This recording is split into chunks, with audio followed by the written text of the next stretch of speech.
Well, greetings and salutations, everybody. Welcome to the best damn movie-related show on the planet Earth, the John Campea Show, coming to you from right here in my spare bedroom. It's an awesome honor and a privilege, as it is every day, to have you guys joining me as we talk about our favorite things in the world, movies and movie news and all sorts of good stuff. And I'm really honored today to be joined by the wonderful Ashley Whalen. Ashley, how you doing today?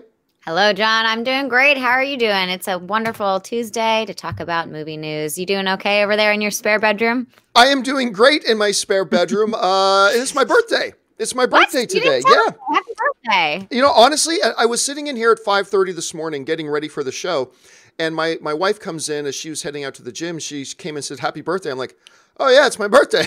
I totally forgotten, but it was my birthday today. So there you go. So lots of good things to talk about here today on the show. And listen, I would have brought you a little candle so you could blow it out through the camera. Well, by the way, at some point you got to come over and pick up your laptop charger, which is still here, by the way. You got to get that. So bring me a cake. Bring me a cake. All right. Hey guys, listen, we got a few main topics we got to get to today, but before we get to the main topics, let's go right off the top with this. Rotten Tomatoes this morning, the news has come out that Rotten Tomatoes has changed their policy on audience score stuff. Now, basically, here's what they've done. For a long time now, people and groups have leveraged and used the either want to see or the fan rating thing on Rotten Tomatoes as a way to create organized agendas to try to go and promote an agenda one way or the other. And that's why I've said forever. Look, I love Rotten Tomatoes, but I've said forever, IMDb fan ratings, useless. Rotten Tomatoes fan ratings, useless, because you can get people going in there and voting 1,000 times. You can get people going in there and casting numbers for movies they've never even seen. You can get organized groups of people trying to organize to promote an agenda and blah, blah, blah. And we've seen that with the Captain Marvel stuff as well. Like it was sitting at 90%, people want to see, and then all of a sudden this organized movement to try to downvote it hit, and it dropped all the way to, down to 27%. Well, Rotten Tomatoes has finally acknowledged this problem, and they have taken away that advanced fan thing and made some minor changes. Here's the official statement from Rotten Tomatoes. We are disabling the comment function for... Let me try this again. We are disabling the comment function prior to a movie's release date. Unfortunately, we have seen an uptick in non-constructive input bordering on trolling, which we believe is a disservice to our general readership. We have decided that turning off this feature for now is the best course of action. Don't worry though, fans will still get to have their say. Once a movie is released, audiences can share their user rating and comments as they always have. Now, of course, this doesn't address the problem of people being able to cast votes for movies that they've never even seen and all that kind of stuff. True. But I think this is a positive thing for them to do. Look, Rotten Tomatoes should be about the critic reviews. And I've said for a long time that the only legitimate audience score system out there is CinemaScore, because CinemaScore is actually physically there at the movie theaters verifying that somebody who is giving their ratings has actually just watched the movie. And that's the only way to make it even remotely legitimate.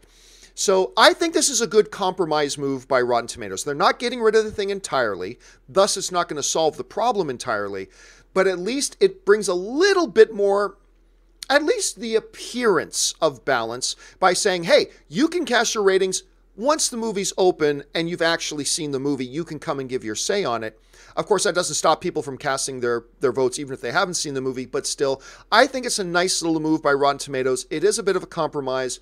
And I think they've just been pushed in this position by the fact that we've seen numbers of times now organized efforts to try to manipulate the Rotten Tomatoes system for the sake of an agenda. And for them to get rid of that and get rid of that tool, I think is a good move, yet it doesn't get rid of it entirely, and once a movie's out, people can still talk about it. So it's a good half step. It's a good compromise. It doesn't fix the problem entirely, but I don't know what the perfect solution is, so they're just doing what they think they can. All right, guys, let's now go into the main topics today. And how do we select our main topics here on the John Campea Show? Well, it's really rather simple. You see, you guys pick them by emailing me your topics and questions anytime to john@thejohncampeashow.com. That's john@thejohncampeashow.com. Make sure you put the word topic in the subject line. And as always, guys, keep those emails to 90 words or less. With that down and out of the way, Ashley, what's the first email today? First one up is from Samuel Pollet. Well, here's another opinion on how I would fix the Oscars. Number one, no host, but do have a comic to toast at the top of the broadcast like this year. Number 2, announce the best song a week before the broadcast. Only have the winner perform. Number 3, cut the shorts, only having one make the main broadcast. I feel these changes would keep the show on pace while still allowing for a noteworthy moment to talk about. Would love your thoughts on these. What do you think, John? Do you like that? Yeah, well, here's the thing, Ashley. A lot of us love, after the Oscars are done, and I do this too, a lot of us love to play armchair quarterback, and I'm more guilty of this than anybody, to talk about what they could have done better, because we know best, right? But anyway, that's what we do. And so I mean, there's some interesting ideas that you have there. And actually, let me propose to you what I consider to be the 7 best ways to improve the Oscars. Now, there are several things I would do that I think would be too much for some people. So some of these suggestions offer some compromises. But here's my thoughts on how these are the 7 best ways I think to improve the Oscars. Number 1, limited hosting. I thought this year's Oscars worked better without a host than I ever possibly thought it could.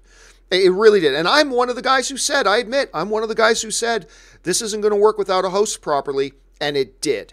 And that was nice to see. So I think the answer is somewhere in between. I think you get a host of the show, but you limit how much the host does as opposed to years past. You don't have to have the host come out 12 times in the telecast. Have the host come out, introduce it, and then maybe have them do a couple of things that are part of the broadcast throughout the show. Maybe 3 or 4 appearances. Maybe they actually give out, present a couple of the awards or whatever, little things here and there. But have a host, but reduce their role by like 75%. So instead of the host popping up 12 times, have them pop up 3 or 4 times throughout the show. That way you still have a host. There's still that one constant thread throughout, but you can limit how much they do. Because I really did like the results this year of having no host. I think somewhere in the middle might be the sweet spot. All right. My next suggestion is this: shorten the shorts. Now, what I mean by that is this. I've been saying for a while, I think you should get short documentary, short live action, and short animation off the Oscars. Don't get rid of the categories, just don't present them during the show. Now, some people, that's not going to fly with some people. So what I propose is a compromise. Here's what I propose. Half of the time is just taking up with introducing new presenters. And now, to present the next award from such and such, so-and-so. And it takes 30 seconds for them to walk out onto stage. Blah, blah. Here's what I suggest.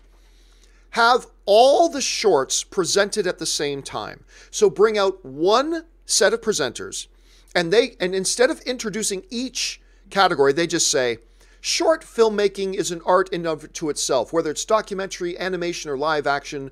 The short is a way to tell a story in a small package that delivers a big impact, blah, blah, blah.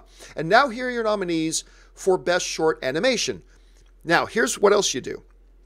You have the nominees for the categories backstage. Don't have them walking down from the nosebleeds. Have them backstage for the shorts. And you say, and the winner short documentary is this. And then that way the short documentary person can be in front of the mic in 5 seconds. Then the presenters come back up, and now the nominees for Best Short Live Action. Have the winner come out. And now the nominees for Best Short Animation. Blah, blah, blah. You'll knock about 5 to 10 minutes out. You still present these things live, but you reduce their role a little bit. So I think shortening the shorts is another thing you can do. Third thing. I've been advocating for a long time just to not have the performances of Best Song at the Oscars. I think it's a waste of time. But a lot of people want them, so how's this for a compromise? Reduce the Best Song category to one segment. So, have a presenter come out and say, music in a movie does this, and this, and the songs inspired movies. Now, here to present the nominated songs for this year's Oscars are so-and-so performing this, so-and-so performing this, so-and-so performing this, and then you start with the first person playing their song. It lasts about 45 seconds to a minute of the song, and that segue as the camera pans over to the next artist singing the next song, segue over to the next artist. You could save about 7 or 8 minutes of screen time, maybe even 10 minutes of screen time at the Oscars if you just presented it all at once and had all the Best Song nominees present in a medley. So that's another suggestion that I have. All right, next up, this is very important. Train the nominees. At the annual Oscar luncheon, take 10 minutes, like they do at the beginning of a flight when they tell you how to use the life raft on a plane, just in case it goes down.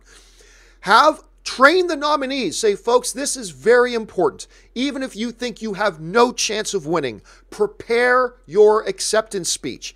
And if there's multiple of you, like if there's a partnership or 3 of you that are going to win an award, plan out in advance exactly who's going to speak in which order, and what exactly you're going to say. Because these awkward moments of one person going up to the mic when there's 2 or 3 winners and taking up all the time and the next person comes in, I also want to thank, and then the mic goes dead. That's awkward. It's disorganized. It doesn't feel special. Make sure you take a little time and train your nominees so that when people do win, they can get on stage, feel emotional, but be prepared for what they're going to do. Because I always hate it when they're forced to like play the music and try to rush people off, and some people don't get to speak and all that kind of stuff. Train the damn nominees. All right. This next big thing is kind of influenced by the video game awards. Celebrate the year to come. One of the things that they do at the video game awards every year that I really like, although they do it too much, but is not just celebrating all the best in video games from this past year, they also spend a lot of time highlighting what a year ahead of us we have. Look at all these great games we have coming this year. Now, they spend a little too much time on that in the video game awards, but the premise is really good. What I think they should do is they should get like the 4 or 5 major studios to put together a 1 and 45-second highlight package of the movies Universal has coming to theaters this year, the movies that Paramount has coming to theaters this year, the movies that Disney has coming to theaters this year, the movies that Warner Brothers has coming to theaters this year, and make the Oscars not just a celebration of the year that was, but a celebration of the year to come. Now, that'll add about 8 to 10 minutes to the broadcast time, but if you take the suggestions I have further up, we compensate for that. And I think making it about the year to come as much as the year behind would do a lot to increase the thing. Also, get people involved. Create an official live online Oscar pool.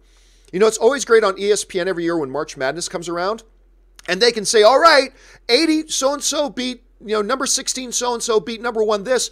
92% of the brackets are already busted. It would be cool and get people invested if somehow they were participating in the awards by having an official online Oscar pool and just referencing it once in a while, saying only 12% of the Oscar pool ballots are still working because only 12% of the people have been right up to now. Just make it a little something for people to get invested in a little bit. I think that would add to it.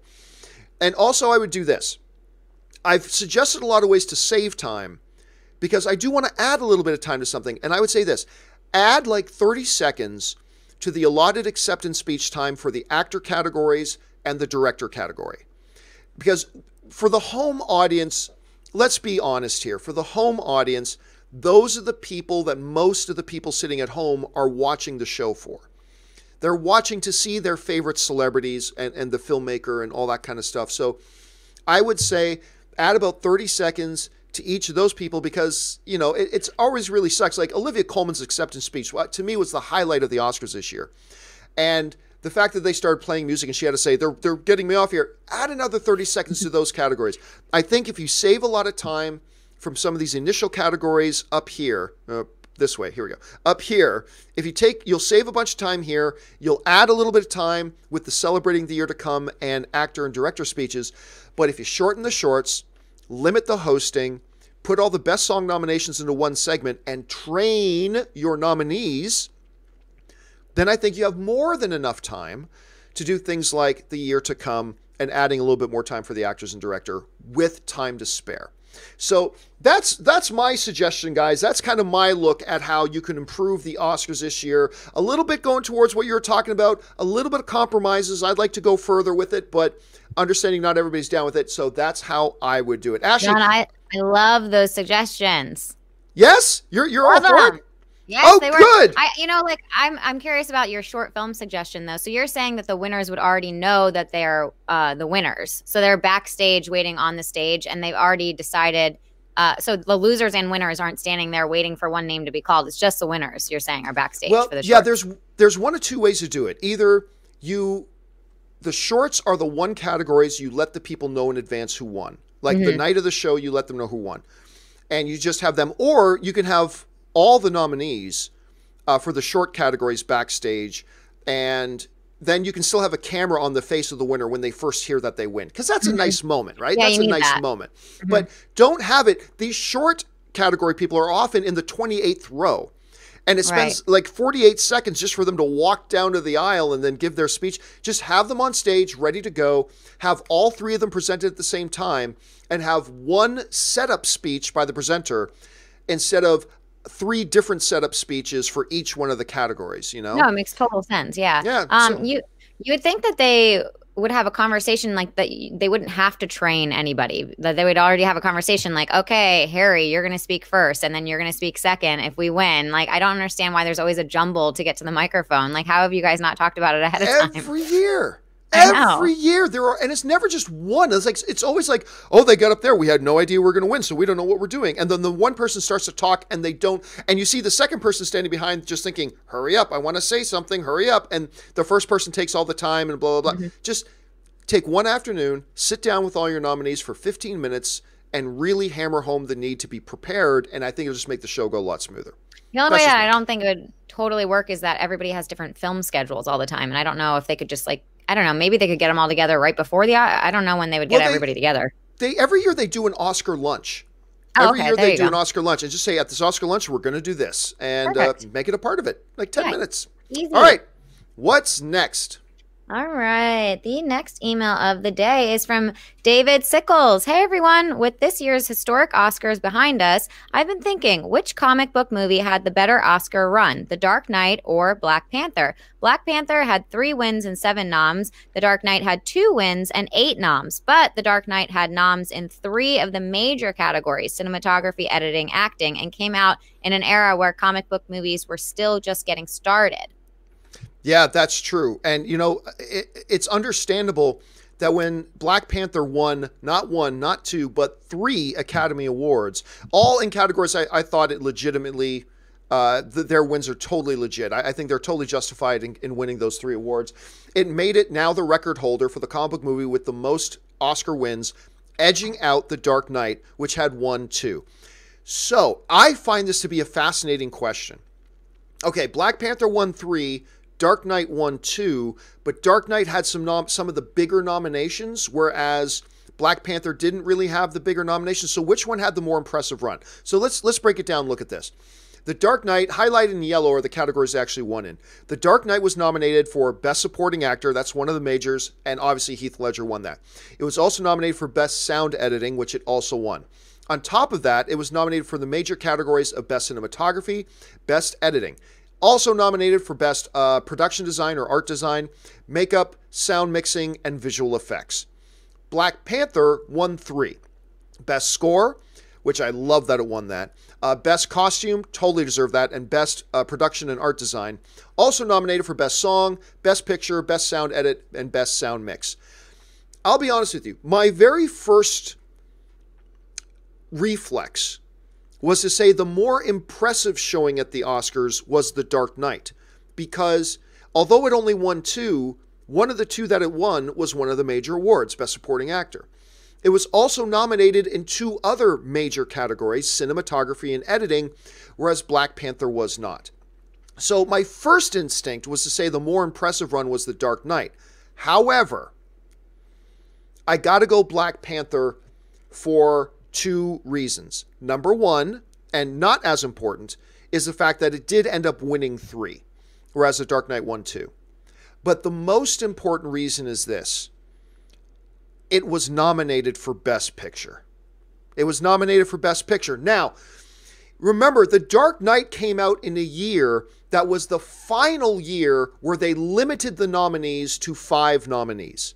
That was the final year they did it. So The Dark Knight didn't get nominated. Had that year had the same rules that we have today where you can nominate up to 10 films, I absolutely guarantee you The Dark Knight would have been nominated for Best Picture that year. Hell, if they had 6 nominees that year, The Dark Knight would have been nominated for Best Picture that year. Unfortunately for it, it was in the final year that they limited it to 5. The Black Panther didn't have that limitation. But still, if all you're sitting down is sitting down and looking at the resume, the fact that Black Panther has that Best Picture nomination, the first and only comic book movie to get such a nomination, to me, that puts its resume a little bit ahead of The Dark Knight's. Now, no question what's the better movie. The Dark Knight is clearly the better movie. That to a lot of people, it's the greatest comic book movie of all time. To a lot of people, maybe one of their all-time favorite movies of any genre. So, no doubt. But if we're strictly sitting down and looking at the resume, it's hard not to say Black Panther, again, because it does have that extra win, but it had a nomination for Best Picture, which The Dark Knight did not have, although it probably would have if the rules were the same rules that we have today. So on that basis, and on that basis alone, I'm going to say that the resume of the Black Panther and it's showing at the Oscars was just a little bit better. So that's my thoughts. What are you guys saying? I think there's a lot of different ways you can look at this. Jump down in the comments section below and let me know what you think. Which movie had the better showing, if you will, at the Oscars? The Dark Knight or Black Panther? Let me know your reasoning. I'm curious to know your thoughts. All right, let's move on now to the third email today. What's next?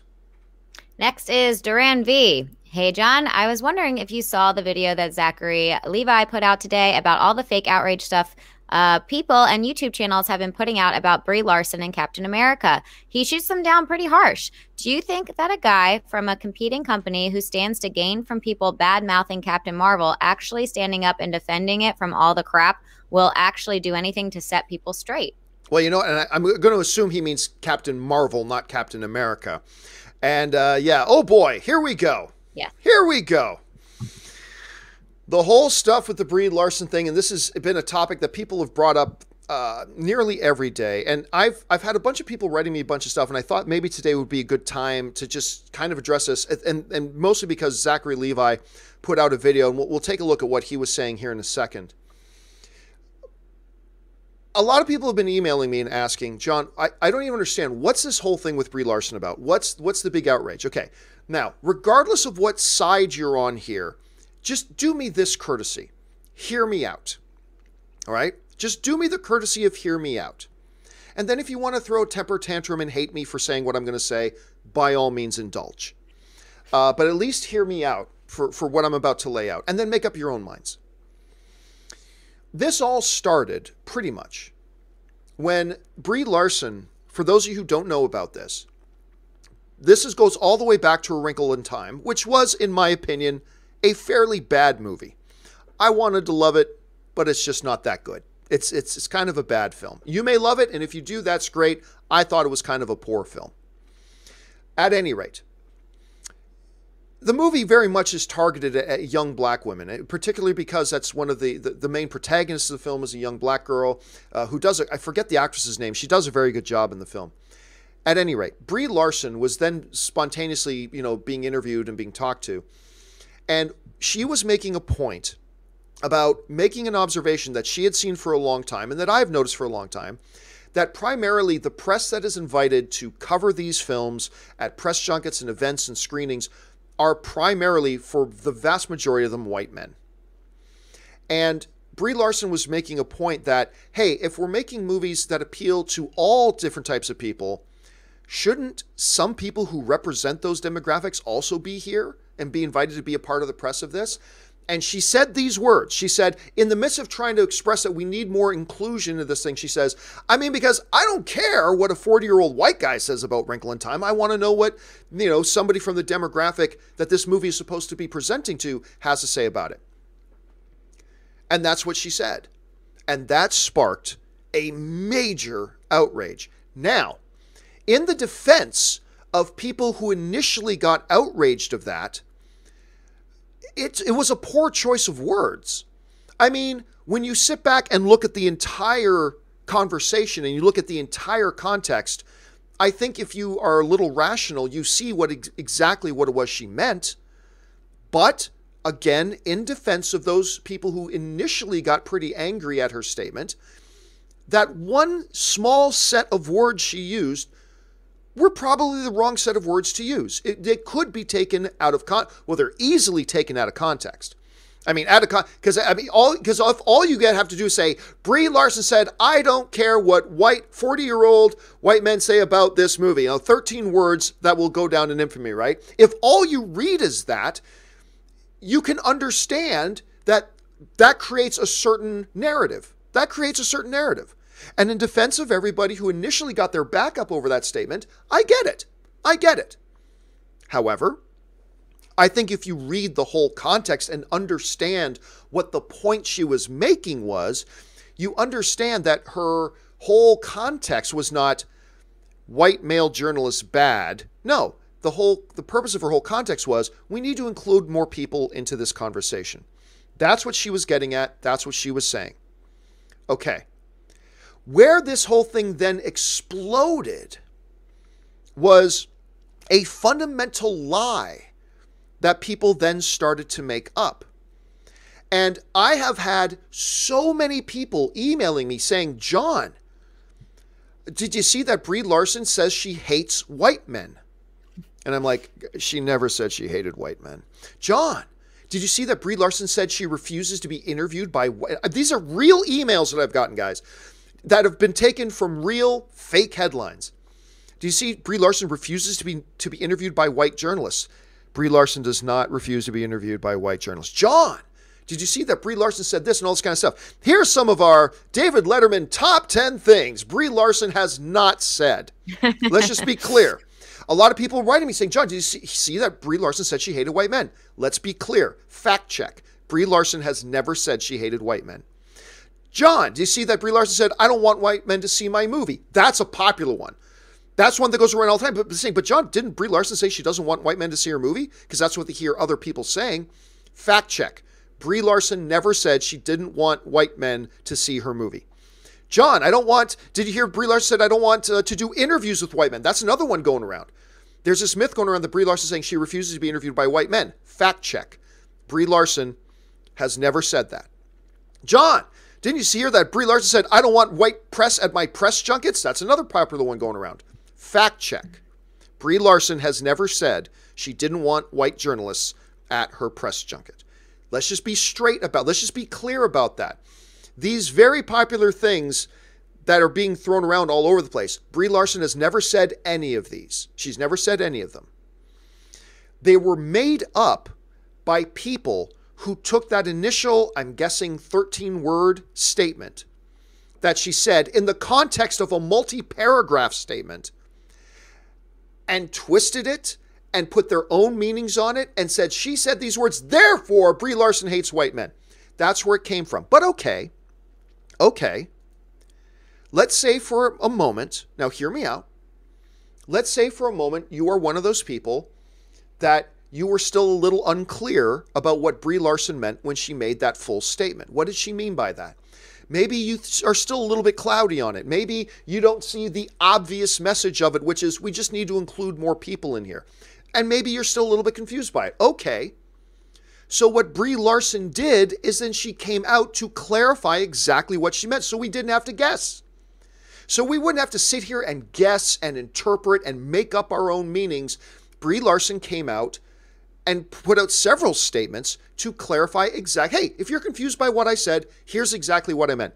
Now, let me read this at length. This is from The Playlist, one of the more major trades in the industry today.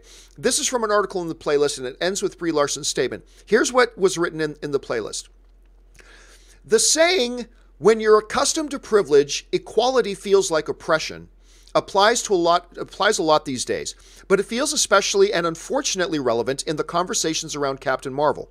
Brie Larson has made reasonable and refreshing calls for inclusivity in the press access around the Marvel Cinematic Universe film, which some dudes have taken wrongly to mean no white men allowed in the clubhouse, a clubhouse that they have guarded for, pretty much the entire history of film journalism.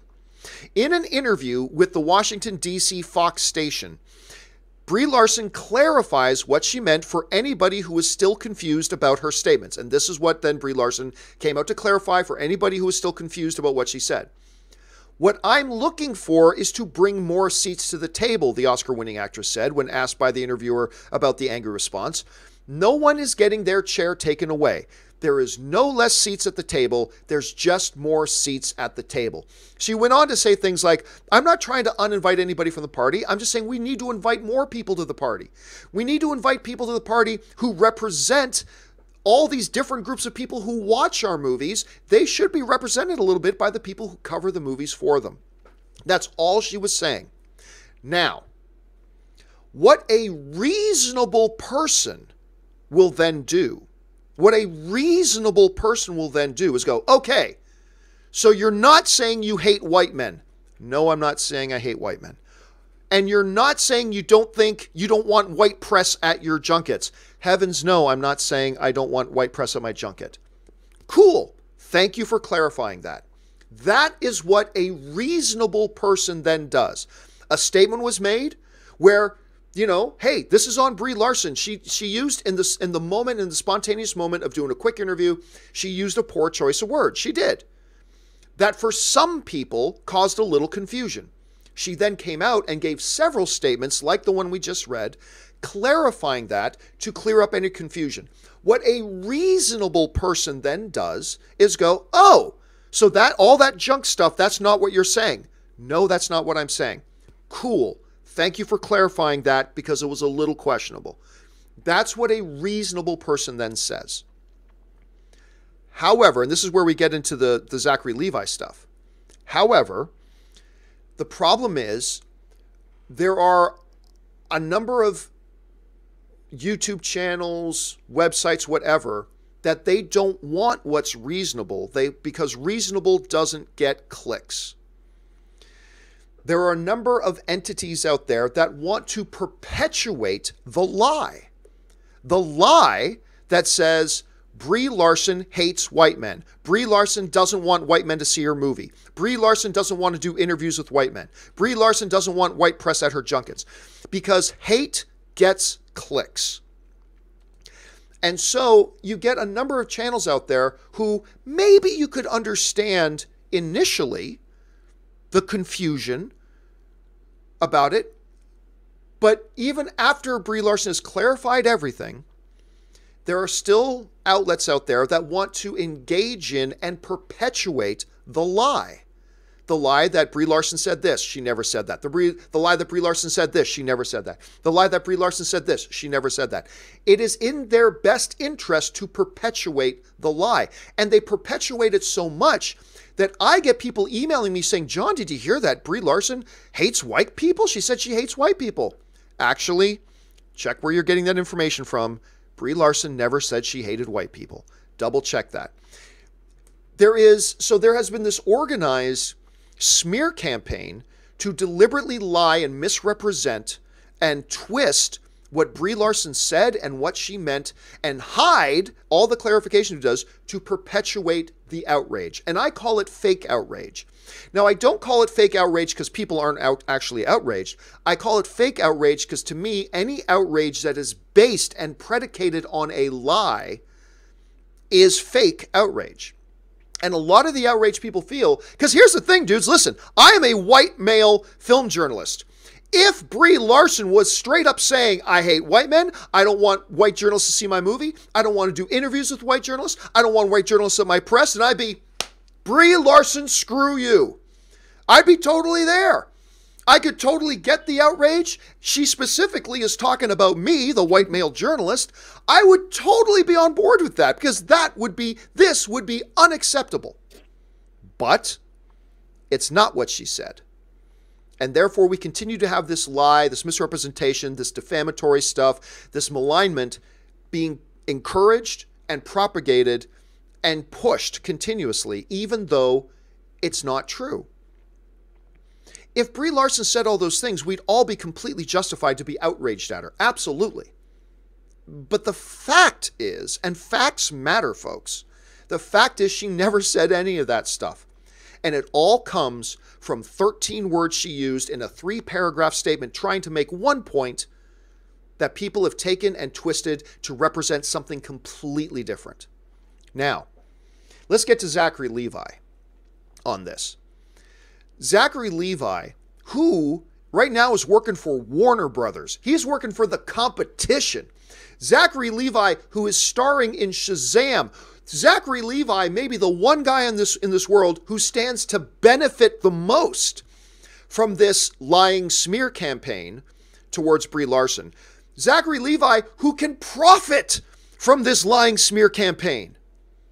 He decided that the right thing to do was to get online and address this head on. Now, you can find his thing online. It's actually from a longer conversation on there. I've got about a minute of it here, but here are the comments of Zachary Levi, the star of Shazam, talking about this whole stuff and people lying about Brie. This is what he had to say. The guy who stands to profit from the lie, he's saying this instead. Check this out. There are people out there making a lot of like really inflammatory, defamatory, and completely fictitious like reviews and posts of Brie Larson's Captain Marvel, and some like trying to pit Shazam against it, and saying they're going to support us and not them because of things that they are, by the way, making up. For anyone out there who thinks you're doing me a favor, or you're doing Shazam a favor, or you're doing Warner Brothers, or what, you're not. This is not helping anyone or anything. Anyone out there who's holding on to some bone like they need to pick a side and pick a fight is sorely mistaken, and I really hope that you'll just chill on that. Don't go and engage in that type of behavior anymore. If you want to be passionate about either movie, rock and roll. If you want to be passionate about both movies, rock and roll. But going, this is really low blow type of stuff. To be going and lying, first of all, is just, the bottom of the barrel to me. But to be lying in an attempt to discredit or defame somebody, I think is just really sad. So please don't do that. So there you have the guy who stands to benefit the most from the misleading statements, the propagation of erroneous information, all this kind. The guy who stands to benefit from it the most, he's coming out and speaking against it. And I got to tell you, my respect level for Zach Levi is absolutely through the roof. Like, I mean, this was really, he didn't have to say anything. He could have just stood by, stayed quiet. But I love the fact that he said, no, this isn't right. Because if they do this to her, then they can do it to me. And by the way, as predictable as water being wet, there are already some now places turning on Zachary Levi. How dare Zachary Levi say that? And they're starting to turn on Zach Levi now. But, so I thought that was really ballsy. Now look, lest anybody, and I know there's going to be many people that deliberately try to take and misrepresent what it is I'm saying. Let me be clear on this. For anybody out there who's just not looking forward to Captain Marvel, nothing wrong with that. I mean, look, I'll be the first guy to tell. I'm looking forward to Captain Marvel because I trust Kevin Feige, but I'll be the first one to tell you. You've seen me talk about the trailers. I have been underwhelmed by the Captain Marvel trailers. Quite frankly, I think a couple of them have been pretty good, but overall, pretty underwhelmed by the Captain Marvel trailers. And if you were somebody to say to me, hey, John, I'm not interested in this film because I don't think the trailers looked any good, I'd be like, I get it. I get it. Yeah, I can't disagree. I think that a couple of them have been pretty good, but overall, compared to Marvel's standards of marketing, I think it's been pretty poor. I don't blame you at all. Anybody who just want to see because of that, nothing wrong with that. Because I don't think the trailer's been all that good either. And if I didn't already have my pre-existing trust in Kevin Feige and the movies he's given us already, I probably wouldn't be looking forward to Captain Marvel either. But I am because I trust Kevin Feige. But if you're the type of person who bases your excitement on a movie like a lot of people do based on the trailers and you haven't been excited, nothing wrong with that. Nothing wrong with that at all because I get it. All I want to encourage everybody to do is when you hear these outrageous things like these really hyperbolic statements, Brie Larson hates white men, engage some critical thinking and say, wait a minute, stop for a second. Did she actually say that? Or are you twisting something she said and phrasing it like that? Because what you're going to find is that she never said it. And if you're going to be outraged, sometimes outrage is good. Sometimes outrage is called for. But if you're going to be outraged, make sure you're being outraged on something that's actually real and not outraged on something that's being pushed on you by people with an agenda. That's all I'm saying. And if you walk away from all that and you still don't like Brie Larson, you still don't like Captain Marvel, and you're still, then that's on you. That's totally your call. I just want to encourage everybody to, facts matter. And just know what it is you're getting upset at before getting upset. Don't just take hell, don't just take my word for it. Go fact check everything I've said. Go fact check everything I've said. Don't just take what I say on face value. Fact check it. Don't just take what anybody else says. Fact check it. And then if you're still mad after you've done your own fact checking, totally cool. But I think a lot of us, once we get to the bottom of it, we realize, oh, the thing I was mad at isn't actually a thing. Therefore, I got no reason to be mad right now. Anyway, I think that's what Zachary Levi was getting at. That's what I'm getting at. And that's the kind of whole enchilada. Now, I already know. I told Ashley, and Ashley can attest to this. I told Ashley, hey, get ready, Ashley, because this video we're going to do today, huge number of downvotes on this video today, because I'm going to come out and speak against, the angry mob about the fact that, hey, guys, there's really nothing here to be mad about. So you watch. I know I'm going to get a huge response from that, and that's okay. I'm comfortable with that. I mean, you broke it down so well, though. I don't even think that you are a white male film journalist. And if you're not mad at it, and no other white male film journalists at this point are upset over it. I mean, I'll have to fact check that. But I just don't understand. The bottom line is she wants more inclusion. That's what we all have to take away from her statement. And she might have put her foot in her mouth for a second, but that happens. And I think that at the end of the day, she has a good sentiment. She wants more inclusion. Yeah. Just, hey, have the press represent a little bit the huge bodies of people and the diverse bodies of people who watch these movies. Yes, why don't we have some press that reflect those bodies of people? Yes. Is that such a crazy idea? Anyway. No, we need that. Okay. We spent enough time on that. Let's move on now, and I'm sure there's going to be some people who want to talk about in the live chat. Let's move on now to the final email of the day. Okay, final one is from Terry Dixon. Greetings and salutations, Mr. Campea. I've heard you say that you think Captain Marvel will make around $90 million on its opening weekend, and you make some really good points. But I was wondering if you've taken into consideration the fact that it's opening against nothing and nothing major the week before or after it. Do you think that could give a big boost to its numbers? You know what? One of the things you always do have to take in consideration with what could possibly be a movie's opening weekend is, what is its competition? What is it opening against?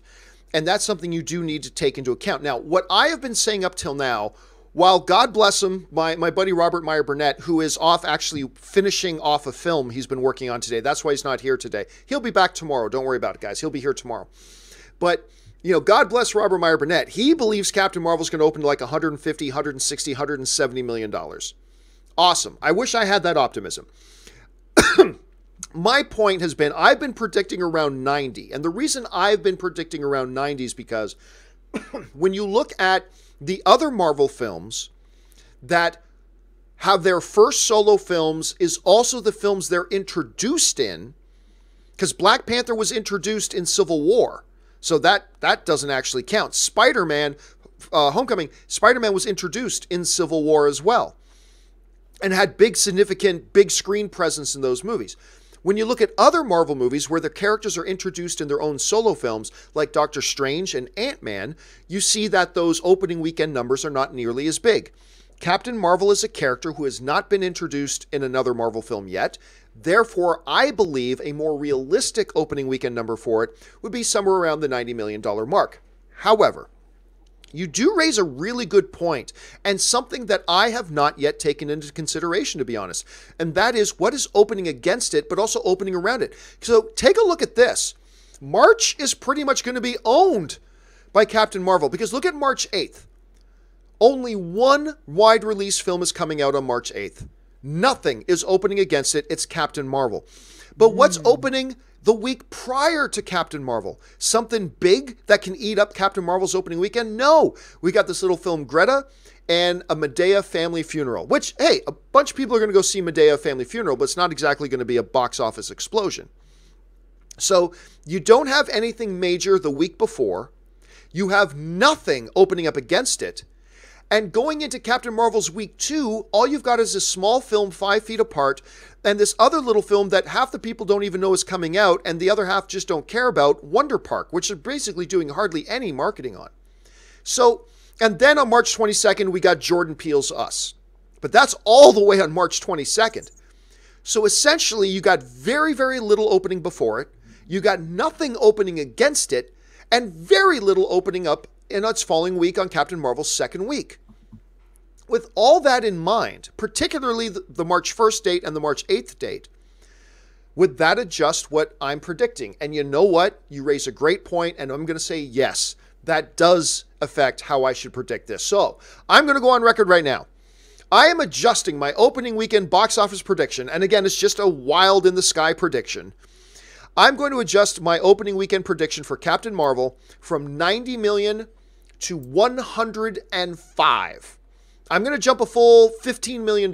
Because of these numbers here, because of what we're seeing here, I'm going to adjust my prediction for Captain Marvel's opening weekend from 90 million opening weekend to a $105 million opening. I still don't think it's going to be like 130 plus. I hope I'm wrong. It'll be cool if it does much better because I want all comic book movies to succeed and be good. But I'm thinking 105 now is where my sweet spot is going to be. So kudos to you for sending that in because you're absolutely right. That is something I should have taken into consideration. It's something we should all take into consideration because that's a pretty good playing field for Captain Marvel. And it's got to do those numbers. It's got to at least do 80, 85 minimum, but I think it's going to come in about 105. So there you go. Okay, guys. With all of that out of the way, let's take a little bit of time now, as we like to do here on the John Campea Show. We like to take some live questions since we do this show live. So let's jump over to the live chat board right now and see what we got. So Ashley, what do we've got in the chat board? All right. I just want to say, way to go, Terry, for changing John's predictions. That's a good one. All right. First one for Super Chat is Technovine. GC, I'm playing World Series of Poker while watching Now Poker Pro 3. Oh, congrats on being poker. Where that's coming from was last night I did a play-in chat, and I was playing WSOP. I was playing World Series of Poker online while chatting with people watching and everything. It was a lot of fun. So I'm glad you jumped on that. It's a fun little game. All right, what's next? DC Patient, Spider-Verse released on digital today. Really? Isn't that kind of soon? When did it come out? It feels like it was only like 2.5 months ago. That seems early. But maybe the digital does get released a little bit early. Well, I know what I'm going to do as soon as I'm done here. I'm going downstairs, open up my Google Play Store, and I'm going to buy Spider-Man Into the Spider-Verse. That's for sure. Thanks for the heads up on that, DC. All right, what's next? Metal Vegan, if the Pillsbury Doughboy had a broken leg, would that be called Limp Bizkit? Also, what two movie worlds would you combine? For me, it would be The Neverending Story and The Dark Crystal. For me, I've said this for a long time. For me, it's two movie universes whose narratives already perfectly fit. And that is The Matrix and Terminator. When you really look at the underlying mythology and story behind The Matrix and The Terminator, it's very easy to merge those into one narrative. It's because Rise of the Machines take over the world, eliminating humanity, blah, blah, blah, and that leads into The Matrix, and blah. You could easily merge those two worlds together if you want. I'm not saying they should do it. I'm just saying if there's any two movie universes that would seamlessly flow together, it's Matrix and Terminator. All right, what's next? What about Men in Black and Alien? No. Well, remember, there was Men in Black. What was it? It was Men in Black and... Oh, right. Men in Black and 21 Jump Street. Right. They were hot. And you know what? Like everybody else, I hated that idea at first. Mm-hmm. But then, like a lot of other people, I started to think about it and go, well, you know what? That could be so ridiculous. It could just work. Mm-hmm. And then the whole thing got scrapped. So, there you go. Yeah. All right, what's next? Okay. Luke 1234. What's up with the RoboCop KFC commercials? They even have a Peter Weller dubbing the voice. Does this have anything to do with RoboCop Returns? I don't think it has anything to do with RoboCop Returns. Look, KFC has been having this evolving running gag where they get all these different celebrities to be Colonel Sanders, and then they just push the ridiculousness of it and got RoboCop. So I don't think this has anything to do with RoboCop Returns or anything like that. I just think it's a really funny thing for KFC to do. And making RoboCop like, what's next? Like Hulk. They'll get Hulk to be the next Colonel Sanders or something like that. I think it's actually very cute and very clever, so I like it. All right, what's next? Roman Bryant, how did Ant-Man and the Wasp not make more than it did based on his awesome scenes in Civil War? Well, listen, it comes to the thing of, we got to remember, that movie made over $600 million. Ant-Man and the Wasp was huge. Huge by Avengers numbers? No, but... that's a $600+ million movie, hugely profitable and hugely great for a very, no pun intended, for a very small character in the MCU. It's Ant-Man. Yeah, he had a great scene, and that's why I think Ant-Man and the Wasp made more money than the first Ant-Man did. But I think you got to be a little bit realistic about what kind of numbers you think. But that's the thing. As movies like Avengers make like $2 billion, we lose our perspective about what is a smash hit. Because guess what? When your movie, let me just double check this, but I'm pretty sure Ant-Man and the Wasp box office. Ant-Man and the Wasp made $622 million on a reported $140 million budget. That's hundreds of millions into the profit range. That is a huge hit and a huge movie. So not just because, you know, we had Infinity War make $2 billion, that doesn't mean our expectations now should, well, any comic book movie should make $1 billion. It doesn't work like that. I thought that was a very good result for Ant-Man and the Wasp. And by the way, I thought $500 to $600 million would have been a really good result for Aquaman, the movie I said would never make $800 million. And now it made $1.1 billion. But even then, I thought at $500 to $600, I thought that would have been a big win for Aquaman. I thought that would have been a big win for Venom, but Venom went on to make plus $800+ million. Aquaman went on to make $1.1 billion. But Ant-Man, you know, it made $620-something million, huge hit. But we just got to keep our expectations real about what is a hit and not get blown away by these overwhelming numbers that movies like The Avengers do. All right, what's next?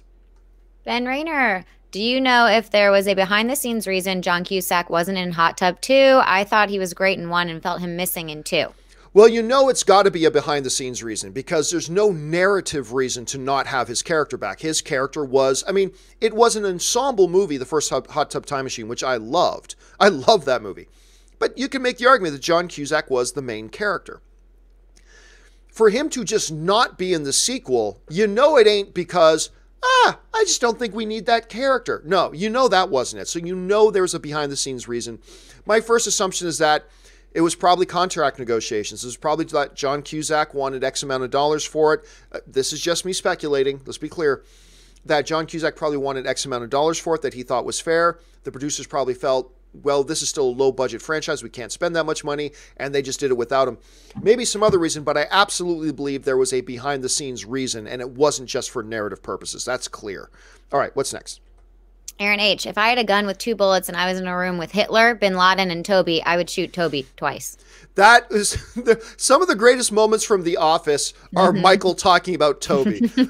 Like one of the greatest moments of The Office ever was when Toby came back and the whole no tantrum. No! God, no! No! Why? It was one of the greatest moments. And what was the one thing that he said once too? He said, he was talking to Toby and goes, there are so many things I hate about your face or something, something like that. But some of Michael's outrage towards Toby is some of the best moments of The Office ever. All right, what's next? This one's for Rob, Michael Morgan. Rob, I loved your rant on Midnight Edge about STD. Thank you. That would be Star Trek Discovery, not sexually transmitted diseases. Yes. The Midnight Edge is a new STD that everybody's got to look out for. That stuff comes back with you from Vegas. Yeah, unfortunately, Rob's not here. He's off working on his movie today. I think he's locking down sound on a movie he's working on today, so he'll be back tomorrow. All right, what's next? DC Patience, you compare Captain Marvel to solo origin movies, Doctor Strange, but she's between billion-dollar Avengers movies. Robert is right about the box office. Well, yeah, but Ant-Man and the Wasp was coming off of $2 billion films. Remember, Ant-Man and the Wasp came out. There were some people that were giving predictions like 800, 900 million to Ant-Man and the Wasp because, you know, you had the $1.3 billion Black Panther, you had a $2 billion Infinity War, and then just like 8 weeks after Infinity War, here comes Ant-Man and the Wasp. So I think the precedent is, well, look what happened to Ant-Man. And I don't think Captain Marvel is going to be like a $400 million movie or anything like that. But I think it's more realistic that Captain Marvel makes that Ant-Man kind of money than it does making the Black Panther kind of money, at least initially. I think we're looking at Captain Marvel making overall $600, $700, maybe $800 million overall, which is a big win. But I mean, like, once again, Ant-Man came off of a big $2 billion film, and look what happened there, right? So each movie has to be evaluated on each individual basis. And I just think Captain Marvel is a character who has never been introduced in another film and is coming in cold. And that's why I think about $100 million opening, $600, $700, $800 million should be considered a big hit for it. And I think that's the realistic number. Hopefully I'm wrong. I mean, that'd be great if I was wrong, but that's kind of what I'm seeing it. All right, what's next? Jackson Perez, you and I disagree on the Captain Marvel situation, but it's okay. And that's perfectly fine. We're allowed to disagree on a such situation. And again, like anybody who's not looking forward to that movie, for any of all the many, many legitimate reasons, I totally get it. Like I said before, from day one, I've said I've been a little underwhelmed by the Captain Marvel marketing. I do not think they have lived up to the marketing that they have given to some of the other movies. And I think there are going to be some people out there who legitimately just look at the marketing of the film and are going to say to themselves, that doesn't look like something I want to see. And I think that's totally legit, and I totally get it because I can't disagree. I can't disagree. I don't think they've done a very good job with the marketing on this, man. I just don't. All right, what's next? I'm excited to see it. Sin Vendetta. Hey, John, I remember the times you used to do movie commentaries on the Star Wars movies. Any chance of you doing more commentaries in the future? It's possible. I've had a lot of people asking me to do that, but the thing is, it's always better when you can have 3 or 4 people doing it because then you don't have a lot of dead air time. But honestly, Rob and I have talked about maybe doing a commentary or two of some different stuff. So we might do it. That stuff might come back. All right, what's next? Andrew Garfield. Yesterday, Rob knew John was wearing a Calvin Klein shirt without seeing a logo or tag. So my question for all of you is, what are your favorite clothing brands? Oh, Ashley, let's go to you on that first. So what's your favorite clothing brand? Well, I'm a pretty casual person. I wear like a lot of Levi's, and I go to Zara all the time and Madewell. That's usually where I'm shopping. And then I wear a lot of vintage. And if I'm gonna go big, I really like what is it, Vampire's Wife? They have like really pretty, like Olivia Wilde is always wearing stuff like that, and Natalie Portman. So those are the more expensive. That's a more expensive brand. But day to day, I'm pretty casual. What about you, John? Okay. So I suffer from a condition known as fashion lackovitis. I was diagnosed with it at birth. I have zero fashion sense. Terrible disease. I mean, none. I have no fashion sense. It's curable, though. Whatsoever. I don't know. I think it's terminal. I think they've tried. I kid you not. There is a reason all I wear in this show most of the time is black t-shirts because there's no fashion decision that has to be made. Most of my clothes I get from Amazon. Hey, I'm not lying. do. I order packs of black t-shirts, order jeans in the right size, and that's the extent of my fashion sense. I am the worst dresser in the world. I'm terrible. I always look like whenever I try to dress nice, I just end up looking like Ronald McDonald. I look like a clown. I have no sense. Real men have good fashion sense. I have none. So when I look at guys like Hugh Jackman or Chris Evans at the Oscars, like I look at like Chris Evans at the Oscars. They have stylists though. Come on. I don't know, man. He rock. It just makes me bitter. I'm not gonna lie. I look at these red carpets and see the way some of these guys can rock these outfits, and I just get bitter that I'll never be able to do that. You need Queer Eye to come in and save your life. Don't lie. Ann says that all the time. Oh my God, they are the best. Yeah. I tell you, Ann will watch Queer Eye. She loves that show. She'll watch Queer Eye, and then when I'm happen to be downstairs with her, like working on my laptop or something while she's watching, she'll be watching Queer Eye, and then every once in a while, like she's watching Queer Eye, and then she'll just look at me like this. Yeah. And then look back to the TV and then look at me. It's like, you desperately, I do. I need Queer Eye for that. The thing is, if you are a man and you know that you have a bad fashion sense, it's good to have like a wardrobe. Like if you're doing a black t-shirt and jeans, that is the way to go because like, that is classic and you can't go wrong. So if you know that you do not know what you're doing, just wear black or, jeans and black. It's the way to go. So that's all right, John. I agree with your choices. All right. Thank you. All right. Yes. What's next? Ben Rayner, you liking Blind Spot this season? I'm loving it. Honestly, haven't watched any of Blind Spot this year. And I don't mind Blind Spot. I actually kind of like Blind Spot the first couple seasons, but just to be frank with you, I haven't watched any of it this season. I'm behind on a lot of television this year, so there's that. All right, what's next? James Welsh, would you rather have directing class by Spielberg, music class by Williams, screenwriting class from Tarantino, or acting class by Day-Lewis? Oh, that's easy for me. It'd be a directing class by Steven Spielberg because I believe Steven Spielberg, and not everybody has to agree, and that's fine. I believe Steven Spielberg is the greatest filmmaker of all time. I think he's the GOAT. It would be a dream to take any of those classes, for sure. Yeah. But I would take the Spielberg one. What about you, Ashley? Which one would you take?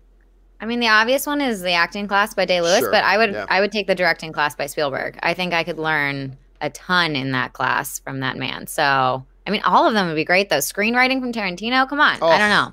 Oh, amazing. All right, what's next? Yeah. Luke 1234. Rob, have you ever read a comic series? Well, this is for Rob. Called Kill or Be Killed. It's only 20 issues and it's sensational. I would foam at the mouth for every issue. Do you know if he has, John?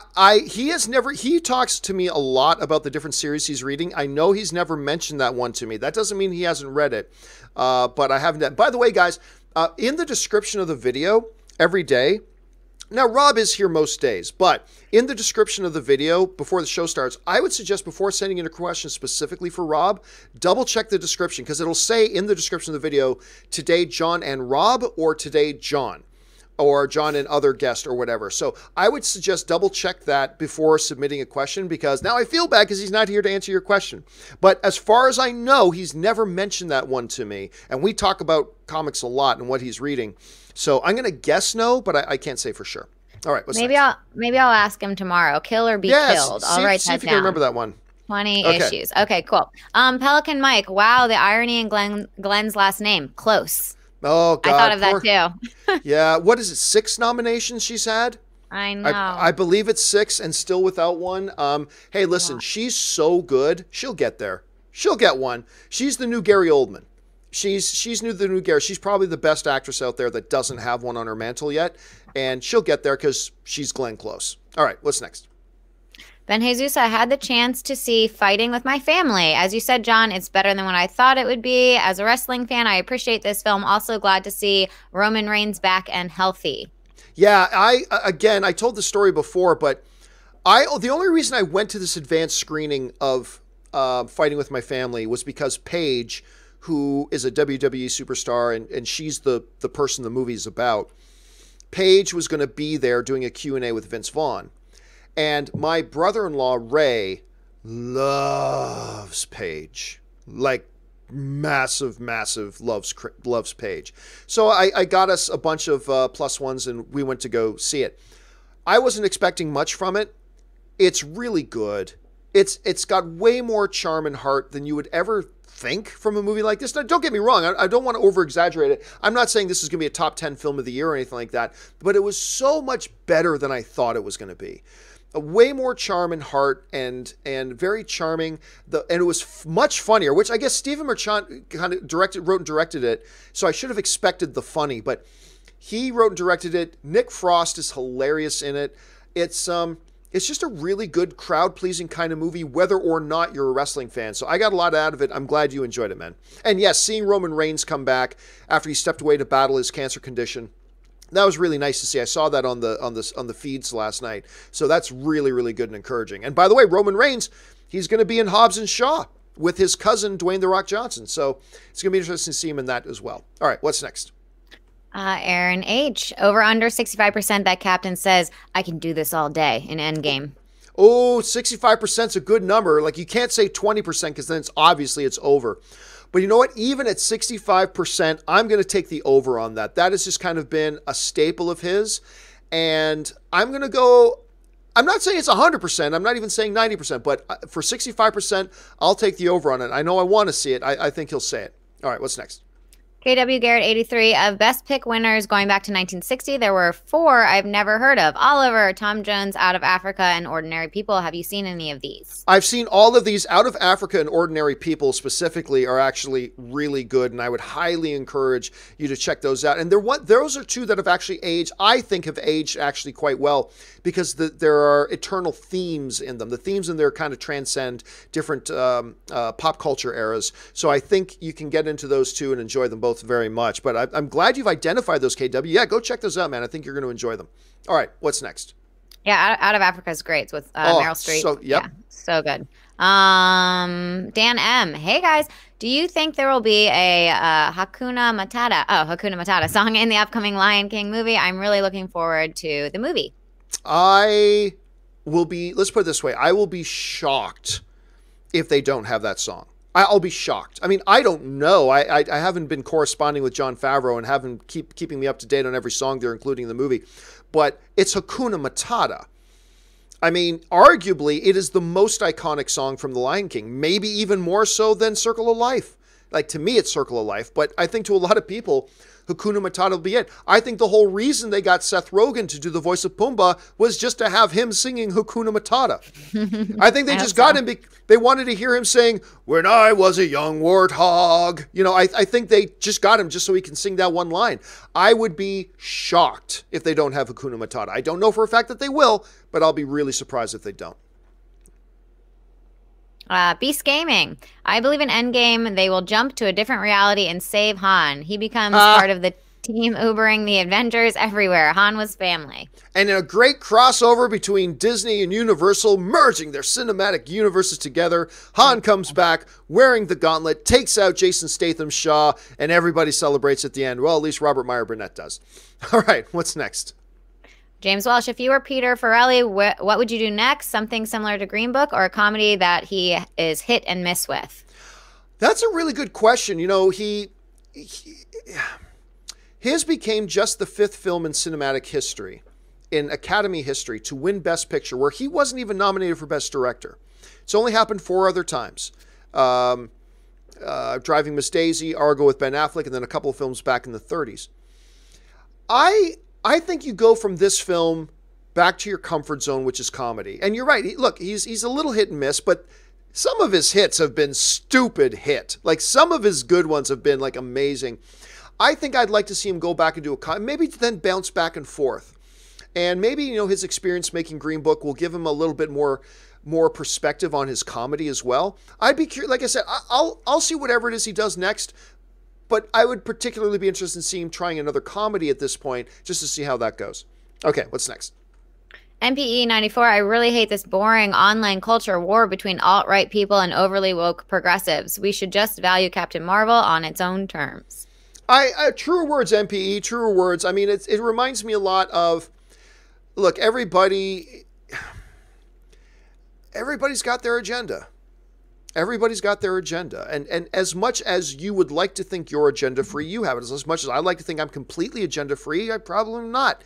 And it really comes out a lot and it brings the worst out of us, unfortunately. It really does. And it would be great for us just to get back to it being about the movies. Like, to stop caring about all this extenuating stuff and just get back to just appreciating the movies or disliking the movies based on their own terms. So it would be nice for us to get back to that MPE, no doubt for me. No argument from me. All right, what's next? Recon Man 85, this Brie Larson outrage is ridiculous. No one likes to hear the truth anymore, coming from the same people who complain about snowflakes. Yeah, I mean, it is unfortunate. Again, though, I think what we have to guard against, much like in the Star Wars situation where I said, you know, yeah, there's a lot of nonsense, there's a lot of BS, but be very, very, very careful not to lump everybody who just flat out just didn't like Star Wars into that same category with this very vocal minority trying to perpetuate a lot of hate. Because there's a lot of people out there who just didn't like The Last Jedi for totally fair reasons. A lot of people.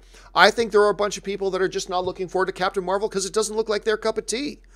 And we just got to be careful to not just automatically, because I think we're all guilty of this sometimes, just automatically lumping all those people all together because they are different. And it is a vocal minority, and we just have to be aware of how to identify it and avoid it. And then for everybody on the other side of things, to not lump everybody who's not looking forward to Captain Marvel into that same boat. And I think that's equally as important. All right, what's next? NPE 94, someone on Fox News called Brie Larson un-American. I'm not even going to touch that. I'm not even going to touch that. I'm just going to let you all read that yourself and just let it soak in, and you take your own opinions away from that as you will. All right, what's next? Oh, God. David Coca, with the underwater VFX for AM being so great, do you think Disney will announce a Little Mermaid live action soon? P.S. Lady Gaga is as Ursula. I can see that. Just absolutely no. Marvel is not going, ooh, something worked for DC. We're going to try that. Like that. No. If Marvel's interested in doing that movie, and I guarantee you they've been talking for years. They've been talking about a Little Mermaid movie for years. There's some already in development. I guarantee you none of it, though, has anything to do with the success of Aquaman. They have been talking about a Little Mermaid live-action film since long before Aquaman was even an idea for a major motion picture. So if they, once, at some point, they are going to get around to it, but I absolutely guarantee you it has nothing to do with Aquaman. And if Aquaman had been a total flop, which thankfully it wasn't, but if Aquaman had been a total flop, it wouldn't have dissuaded Disney in the least from continuing to pursue one if they are still pursuing it. So no, I don't think it affects it either way, any way, shape, or form. All right, what's next? Suthius85, hope y'all are great. I guess the decimation was too much for M'Baku and Nakia, and they left Wakanda, got together, and settled down with a family in the States, only to unknowingly come across murderous clones of themselves. One of the things that really excites me about Us is, of course, seeing Winston and seeing Lupita, reuniting after Black Panther and doing Us. And I'm not going to lie, I have that same stupid joke play in my head every time I see the trailer. It's like, what if they're actually Wakandans who have left Wakanda? No, I mean, there is that. First of all, I'm really excited because with Winston, M'Baku is simply my favorite character in Black Panther. I love M'Baku. Every moment he was on screen in that movie, even when he was acting like a dick, I love that character. I thought he was great. To see him in Us is wonderful. And, Lupita Nyong'o, the future ex-Mrs. Campea, that she just doesn't know yet. I mean, Lupita Nyong'o is just like, she is an angel made manifest on earth. She's one of the best actresses on the planet. She's one of the most beautiful male or female human beings in the world. There's just nothing not to love about her, and I got a real kick seeing that the two of them were in this movie together, so I'm looking forward to that. All right, what's next? Yeah, she's so stunning. Oh my God, so much so. Mm-hmm. Taika75, John and Rob, regarding the relationship between Cap and Nat, I say we split the difference. They are friends with benefits. Yeah, that is one of the things that I'm very interested in seeing if they pursue, because the relationship between Dr. Banner and Black Widow was one of the most interesting and really heartwarming things that I got out of Age of Ultron. And that scene in Infinity War, when he comes back and he's just, hey, Nat, and she's like, hey, it's just because she revealed her love for him, and then he disappeared for years. She reveals her heart to him, and then he splits. Now, he had good reason, but still, he split for years. I really do hope they don't just abandon that.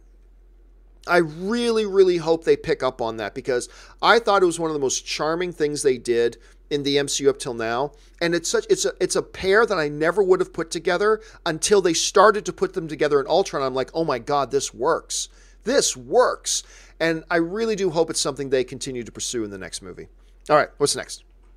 Synced up over here. We've never been able to pick seats in a theater. A new theater just opened that lets you pick chairs as well as they recline too, and I am in love. Oh man, that's awesome, because what we've been hearing for so many years, Synced, is people from different countries saying, because remember, now we're starting to get all pre-assigned seating in most of our movie theaters now, and that's great. But remember, for years we did not have that here. And for years, I would constantly complain about that. And for years, I'd constantly get emails from all these viewers from all over the world going, you guys don't have pre-assigned seating? What are you, in the dark ages? We've had it here for like 15 years. It's the best, and all this kind of stuff. So to hear from you coming from a place that you haven't had it yet, to get it, man, as a film fan, it changes your life. You don't have to show up an hour in advance just to make sure you get a decent seat. You get to pick where you want to go all the time. You can show up 20 minutes late if you want to, so you can avoid the trailers because you know exactly where your seat is and what seat you got. It will change your life as a moviegoer, and I'm so excited that you got that synced up. All right, what's next? NPE94, could Avatar 2 revive 3D's popularity? It's certainly possible. I think 3D's time has come and gone. But now, granted, I'm biased. I really hate 3D. I see no benefit to 3D. I think it's a useless gimmick. I enjoyed Avatar in 3D, but then I saw it again not in 3D. I'm like, I didn't enjoy this 1 ounce less in 2D. To me, it's a talk to me again once you can figure out a way to do 3D without glasses. Once you figure out a way to do 3D effectively in a movie theater without glasses, come and talk to me then. But it's possible. Look, if Avatar 2 comes out and is the first $3 billion movie in the world, every studio is going to start making 3D movies again on a larger scale. But for right now, I think it's a useless gimmick, and we'll have to wait and see. Let's see how Avatar 2 does. All right, what's next? Rob would say, "Oh, come on, man." Yes, he would. Yes, he would. I can't think of a good user name. I really don't understand people who want Captain Marvel to fail. If you're a fan of the MCU and comic books in general, you would support every movie. Well, I mean, I've never understood the philosophy of hoping any movie fails. Like, even movies that I think look dumb, or movies that I have no interest in. Look, a good example of that is like, what the hell is it called? Dragon Ball Super Broly that was out recently. I have no interest in that movie, but I hope it does well because I know there's a lot of people out there that love that stuff. So I hope it does well, and I hope they get more of those movies, and I hope they can enjoy it. Doesn't affect, like, it's not for me, so I don't have to go see it. That's fine. But I don't find myself hoping, and even 50 Shades, I don't hope they do bad. If people enjoy them and are liking them, why would I want to take their joy away? Go enjoy. Go have a good time and watch them. I've never understood the mentality, even when a movie looks horrible, I've never understood the mentality of hoping it does badly. I've never got that. And it's especially true when it comes to comic book movies because, you know, you've had the old DC versus Marvel wars and stuff like that, but like Kevin Feige and Henry Cavill from both sides have all come out before and say, we want the other guys to do well because it's good for all of us when movies do well, particularly when comic book movies do well. It's good for all of us. And Henry Cavill's come out and made that point many times. Kevin Feige's come out and made that point many times. And yeah, I'll just never get this rationale of hoping a movie does bad. It's just because, do you get money or something if the movie does bad? Like, does somebody send you a check if a movie flops? And if not, then what's your vested interest? Yeah, I don't get it. All right, what's next? It makes no sense from a viewer point or an actor standpoint for me. Like, if I was in Captain Marvel or any other movie like that, like, I would want every other movie to do well as well, because you work with a lot of the same people. They all, it's a very intimate industry, and the better people do, the bigger projects they're hired on, and you guys will work together at some point. I don't know. It just doesn't make any sense to me. I love movies, so I want to see good movies. I don't want to see bad movies. I don't know. Good point. Anyway, Javier Barrera, 90. If there is a time travel in Endgame, a good way to say goodbye to Captain without killing him will be for him to go back in time to spend his life with Peggy. That, of course, causes many, many problems. For the timeline nerds, it causes many, many problems. Because if you take Captain America out, now he was never there to stop the attack on New York. Now he was never there to do all the things that he did and that he founded and all that kind of stuff. It completely disrupts the timeline. So it's not like the past isn't a vacation spot, right? You can't just send him back to the past and then have him not come back, because that fundamentally changes everything. So I don't know. I mean, hey, they may do it. They might do that. And maybe they'll come up with some ridiculous excuse as to why they can. But on its surface, my thought is, well, that makes no sense for them to do that, because it upheaves everything that we know about the MCU. And it undoes everything that's happened in the MCU up till now, because everything was predicated on the appearance of Captain America. So I just don't see how they can do that and make it work logically. But we are talking about the Avengers, so who knows? All right, what's next? Peter Tennant, what is Keanu Reeves' best role? Neo, John Wick, Jack Tavern, Johnny Utah, or Ted?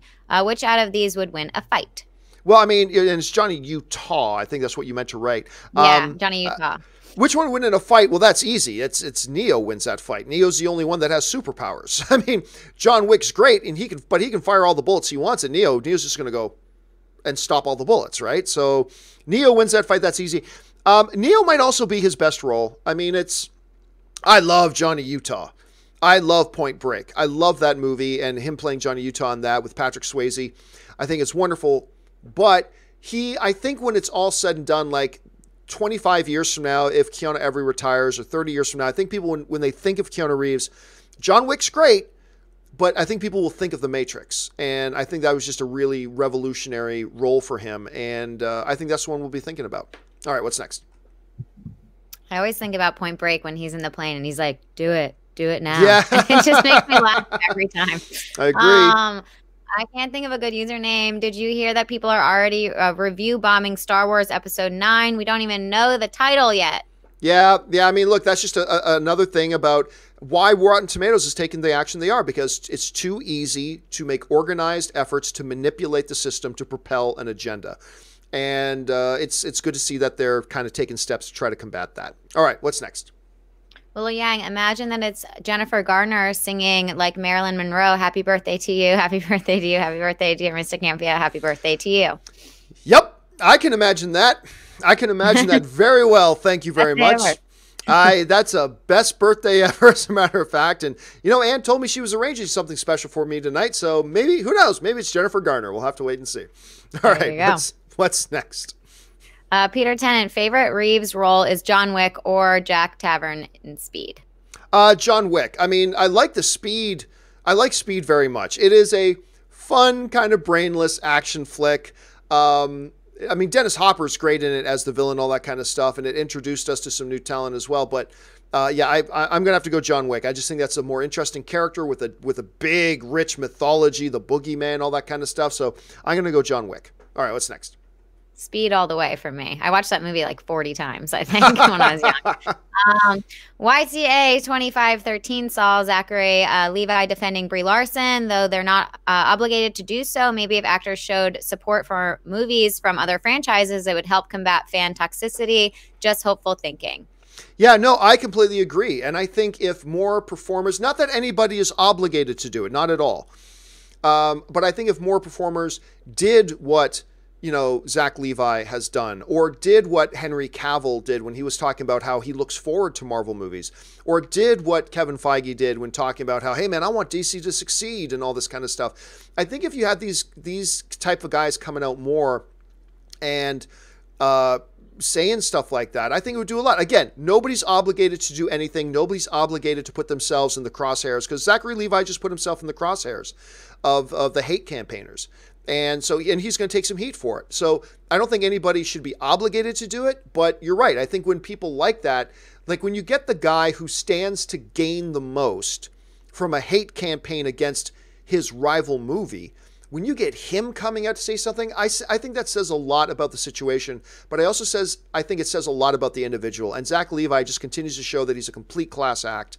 I thought it was really, really cool of him to do, and I hope more people do it in the future and take a cue from him. All right, what's next? Ben Rayner, happy birthday, John. Have a great day. Thank you so much, Ben. I'm already having a pretty damn good day. Thank you very much. And I have a good day planned out for myself as well. So thank you, sir. All right, what's next? I can't think of a good username. I saw a comment on social media saying Sony would want Spider-Man back because Into the Spider-Verse winning the Oscar means that they don't need Marvel. No. If anything, look, I've made this argument before and it's already been proved out to be true. Sony needed Venom to work. And because if it didn't work, then Sony would be in a position of, well, we can't make superhero movies work without having Spider-Man. Therefore, we need to go and get Spider-Man back from the MCU and let the deal expire.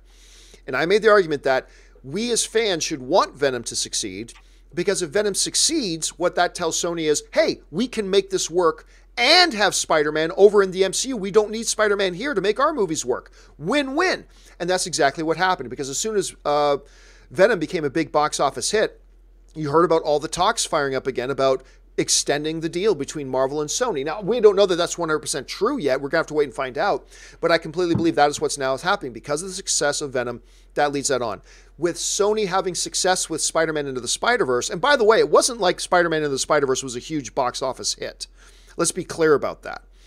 But because of the success they had with Venom and because of the success they're having with Spider-Man and the Spider-Verse, it just emboldens them more to realize we can make superhero movies and we don't have to have a live-action Spider-Man here to do it.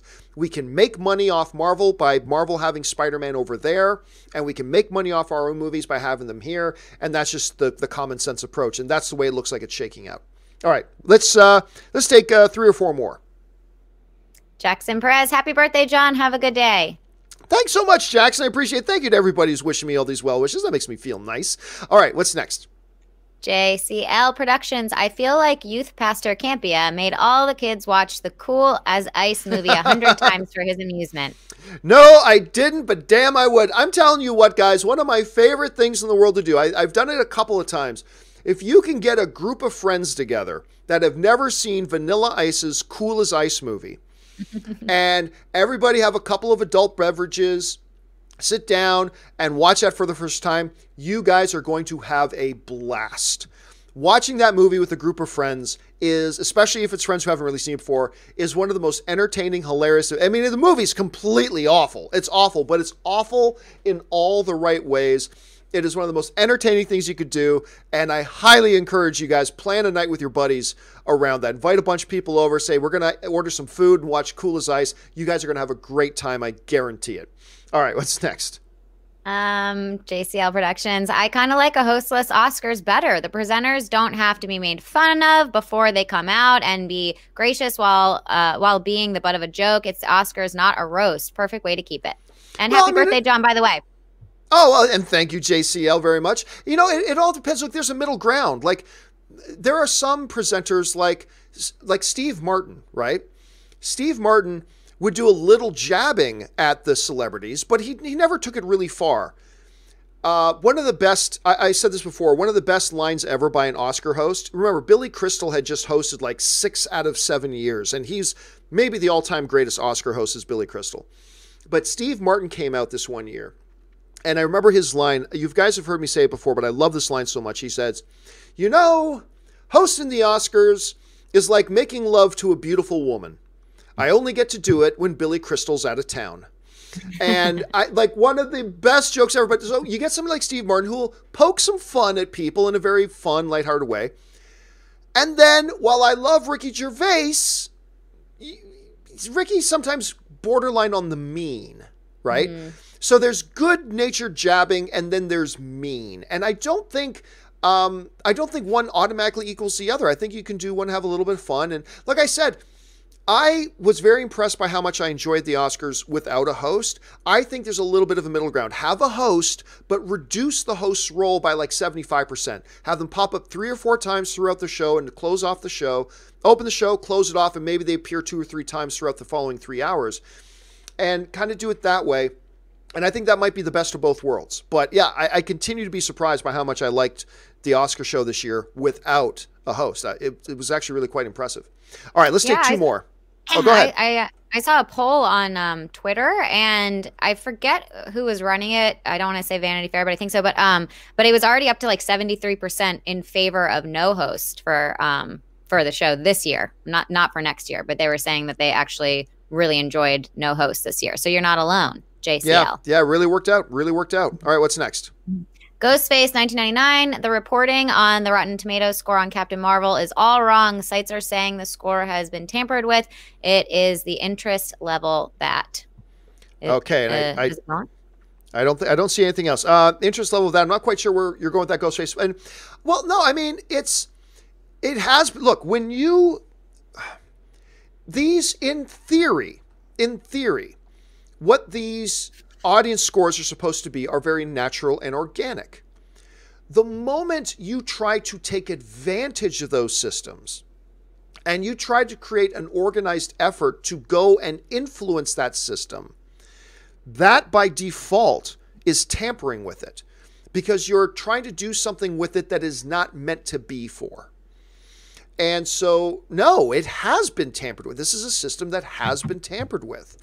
And it's been proven that it's been tampered with. But tampering doesn't just mean like somebody hacked Rotten Tomatoes. No. That's not the exclusive domain of tampering.